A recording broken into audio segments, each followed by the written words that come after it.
वालेकुम दोस्तों, मैं मतीउद्दीन आप सबको क्रिकेट के फैन में खुश आमदीद कहता हूं। मुल्तान सुल्तान्स ने कोयटा ग्लैडिएटर्स को शिकस्त दे दी है और इस तरह मुल्तान सुल्तान्स ने PSL 8 में अपनी पहली कामयाबी हासिल कर ली है। कोयटा ग्लैडिएटर्स ने क्या बड़ी बड़ी गलतियां की हैं, जरा इस पर बात करेंगे। और साथ साथ रिजवान ने इतना स्लो क्यों खेला, क्योंकि मुल्तान सुल्तान्स अपना पहला मैच हार भी गई थी। तो आज तो मुल्तान सुल्तान्स को अपना नेट रन रेट बेहतर करना चाहिए था।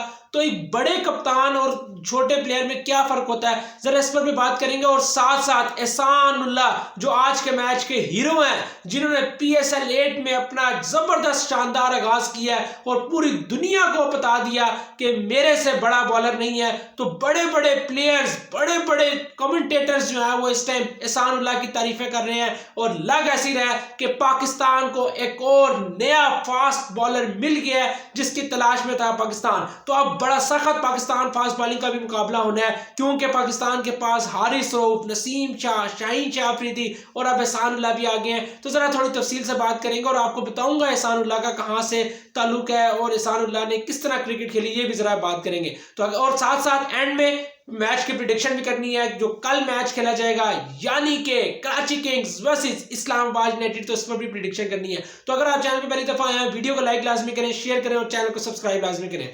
सबसे पहले तो मैं ये कहूंगा कि PCB ने बड़ा जबरदस्त इनिशिएटिव लिया और मैचेस जो है वो जल्दी कराए, क्योंकि इतना लेट मैच वीकेंड पे हो जाए तो कोई मसला नहीं, लेकिन वीकेंड के अलावा इतना लेट मैच नहीं होना चाहिए। और 6 बजे PCB ने जो फैसला किया बड़ा जबरदस्त किया। और आप लोगों को बता दूं कि कराची में जो मैचेस होंगे वो 7 बजे होंगे और जो मुल्तान में मैचेस होंगे वो 6 बजे होंगे। तो मैंने कहा ये अपडेट दे दूं।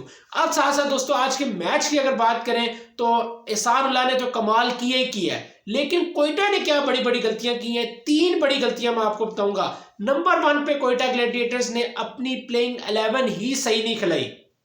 ओडियन स्मिथ को कोयटा ग्लैडिएटर्स ने नहीं खिलाया। इसके अलावा हफीज को आप किस नंबर पे भेज रहे हो, आपको पता ही नहीं है कि आपने हफीज को किस नंबर पे भेजना है। हफीज नंबर 8 का प्लेयर है, समझ नहीं लगी क्या ये मुझे तो बिल्कुल समझ लगी। और यही कोयटा की सबसे बड़ी मिस्टेक थी। कोयटा के पास कोई प्लानिंग नहीं थी, ना कोयटा को प्लेइंग 11 का पता था कि हमने क्या प्लेइंग 11 खिलानी है। और फिर कोयटा ने कितना बड़ा ब्लंडर किया कि विल समीड, जिन्होंने कोयटा की तरफ से लास्ट सीजन में आउटस्टैंडिंग परफॉर्मेंस दी, उनको ही आपने नहीं खिलाया और गप्टिल को खिला दिया, जबकि विल समीड आपका मेन बैट्समैन था।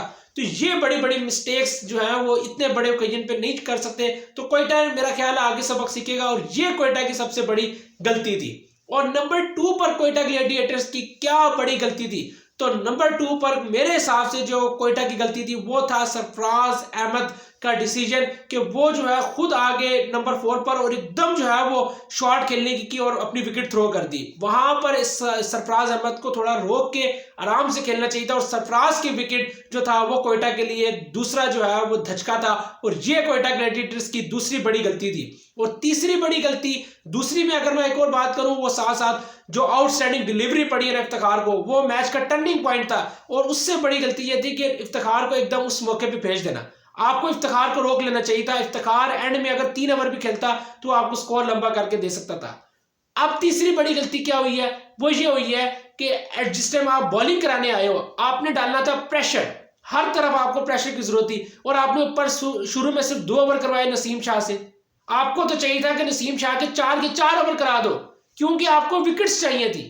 और आपने नसीम शाह से सिर्फ 2 ओवर कराए और नसीम शाह ने 2 ओवर में सिर्फ 6 रन दिए। तो बहुत बड़ी मिस्टेक कर गया कोयटा ग्लैडिएटर्स। और मेरे हिसाब से बड़े नाम कभी भी आपको मैचेस नहीं जिताते, बल्कि बड़े नाम होने से आपको फायदा ये जरूर होता है कि आपकी टीम बैलेंस है, लेकिन मैचेस कभी भी नहीं जिताते जब तक आपकी टीम प्लानिंग ना हो। तो आज कोयटा ग्लैडिएटर्स सॉरी टू से, लेकिन कोई कोयटा की प्लानिंग नजर नहीं आई। हालांकि उनके पास हर तरह की वैरायटी मौजूद है, लेकिन ना उनकी प्लेइंग 11 सही थी, ना उनको समझ लगी कि हमने किस नंबर पे किस बैट्समैन को भेजना है। और फिर साथ साथ जिस तरह की शॉट्स खेली हैं, ये तो कोई भी तवक्को नहीं थी। और कोयटा मुझे लगता है अपनी गलतियों से सीखेगा, अगर ना सीखा तो कोयटा के लिए जो है वो PSL में फिर अगर 2-3 मैच हार गया तो कोयटा लगता है यही है, जिस तरह उनके रिकॉर्ड जा रहा है PSL में, लास्ट 3 PSL में वो बिल्कुल एंड पर रहे हैं। तो ये किसी तरह का रिकॉर्ड कोयटा का लग रहा है। और साथ साथ उमर अकमल के बारे से मैं ये जरूर बात करूंगा कि आज उमर अकमल के पास गोल्डन अपॉर्चुनिटी थी कि वो आज परफॉर्म करते और दुनिया को बताते कि मैं वापस आ गया हूं, लेकिन उमर अकमल आज उस तरह परफॉर्मेंस नहीं दे सके। तो उमर अकमल को मैं ये कहूंगा कि उमर अकमल के पास इतना जबरदस्त मौका है जिसका कोई हिसाब नहीं। इतने अरसे बाद आपको एक पूरा सीजन मिल रहा है जिसमें आप परफॉर्मेंस दे सकते हो, तो उमर अकमल को आप परफॉर्मेंस देनी चाहिए अपने बैट से, क्योंकि उमर अकमल अगर परफॉर्म करेंगे तो वो वापस आएंगे, वरना उमर अकमल के पास कोई चांस नहीं है। तो जरा आज इस पर बात कर ली। अब साथ साथ जो है वो रिजवान पर जरा मैं बात करूं तो मुल्तान सुल्तान जीत तो गई है, बड़ी जबरदस्त बात है, लेकिन जिस तरह रिजवान ने स्लो खेला है, तकरीबन 35 बॉल्स पर जो है वो 25 रन थे रिजवान के, तो ये तो कोई रिजवान जैसे बैट्समैन से ये तवक्को नहीं है कि वो इतना स्लो खेले उस सिचुएशन में जब आप जीत रहे हो।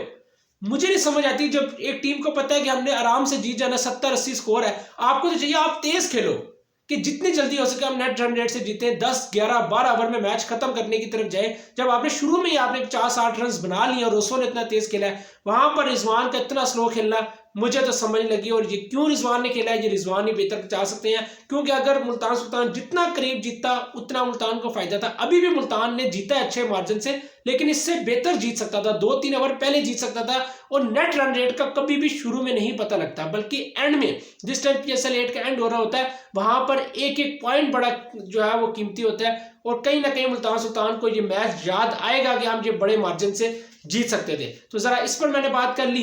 अब साथ साथ दोस्तों एहसानुल्लाह, कौन है एहसानुल्लाह, तो आपको बताते जाऊं खैबर पख्तूनख्वा के इलाके खैबर एजेंसी से एहसानुल्लाह का ताल्लुक है, और इन्होंने डोमेस्टिक में भी जो है वो सीजन में अच्छी परफॉर्मेंस दी थी।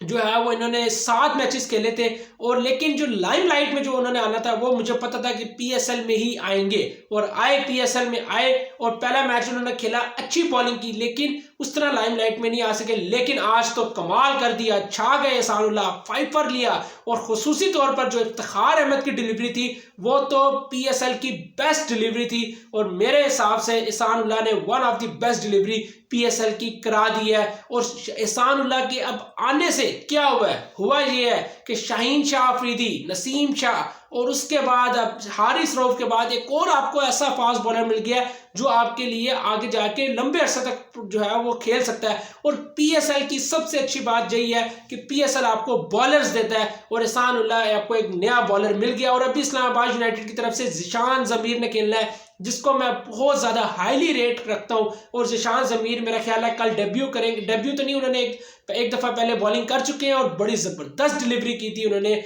बाबर आजम को भी। तो मुझे ये लगता है कि ज़िशान ज़मीर भी कल अच्छी बॉलिंग करेंगे, लेकिन एहसानुल्लाह ने कमाल कर दिया। और एहसानुल्लाह ऐसे लगता है कि आने वाले वक्तों में पाकिस्तान की टीम को भी रिप्रेजेंट करेंगे अगर उन्होंने इसी तरह परफॉर्मेंस दी। अब एहसानुल्लाह का ये काम बनता है कि वो इसी तरह रेगुलर परफॉर्मेंस दें, शाहनवाज धानी की तरह, ये नहीं कि एक सीजन में अच्छी परफॉर्मेंस दी और फिर पीछे हट गए, बल्कि उनको रेगुलर अच्छी परफॉर्मेंस देनी पड़ेगी एहसानुल्लाह को। तो दोस्तों ये थी सारी बातें आज के यानी कि मैच की। अब करते हैं जो मैच की प्रिडिक्शन है, क्योंकि मैंने 3 मैचों की प्रिडिक्शन की, पहले 2 मैचों की ठीक हो गई, आज की प्रिडिक्शन मेरी सही नहीं हो सकी। आज मैंने क्वेटा कहा था, लेकिन क्वेटा ने अच्छी परफॉर्मेंस नहीं दी, और मुल्तान ने बहुत आउटस्टैंडिंग क्रिकेट खेली है। अब कल मैच है Karachi Kings versus Islamabad United. मेरे ख्याल में इस्लामाबाद यूनाइटेड कराची किंग्स को शिकस्त दे देगा। आपके ख्याल में दोस्तों क्या इस्लामाबाद यूनाइटेड कराची किंग्स को शिकस्त देगा या नहीं, ये आपने कमेंट सेक्शन में लाजमी बताना है। और अगर आपको ये वीडियो अच्छी लगी है, वीडियो को लाइक लाजमी करें, शेयर करें, चैनल को सब्सक्राइब लाजमी करें, और अभी आप अपने होस्ट मतीउद्दीन को इजाजत दें। अल्लाह हाफिज।